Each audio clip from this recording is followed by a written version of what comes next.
Gold prices continue to hold their upward momentum that began last week just ahead of Mr. Powell's testimony to Congress. Recall, gold was trading around $13.95, quickly jumped up to $14.05, and during the next couple of days traded up as high as $14.30. Now it has backed off those highs from what we saw last Thursday, but certainly the market is staying very well range bound, trading sideways, kind of waiting for that next catalyst moment. And I think at this point, as long as we stay north of 1400, we maintain that positive momentum with a subtle back below 1395 really flips everything backwards, takes us maybe into more of a negative territory. We are not there yet today. Obviously, we're still waiting for the next move higher. Probably won't see another significant move in gold until either just ahead of FOMC at the end of the month or right on FOMC if there's any kind of difference or something that's not priced into the market that comes out, or the Fed is maybe more hawkish or dovish. So right now, as we speak, holding in with that bullish momentum.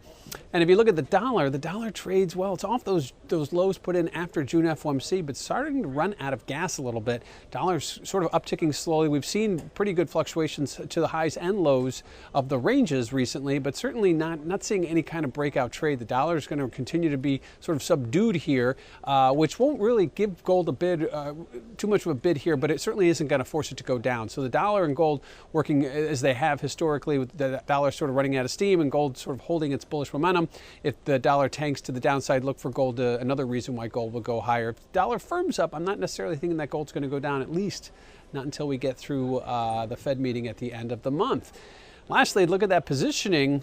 Just ahead of Mr. Powell's testimony, we saw some of the speculators getting rid of some of their longs. Very modest amount, not a huge seller, but certainly some profit taking or at least some exiting. And now they jumped back in after, you can see on the charts, that big move on Wednesday on the Powell testimony release. We saw gold push much higher, and it's maintained that bid ever since. And I think that's part of the reason when we start to look at speculator positioning, they've probably added back in. We won't know that until next week or until Friday, but I think at this point, it seems to me that the market, the speculators are in waiting. I think they're going to wait around for FOMC, wait and see how dovish the Fed can be. And at that point, then take a cue from what the Powell and the Fed say about the forward guidance, about whether they cut 25 or 50. Right now, the market's still very much priced for a 25 basis point cut with a teeny tiny percentage of a 50 basis point cut.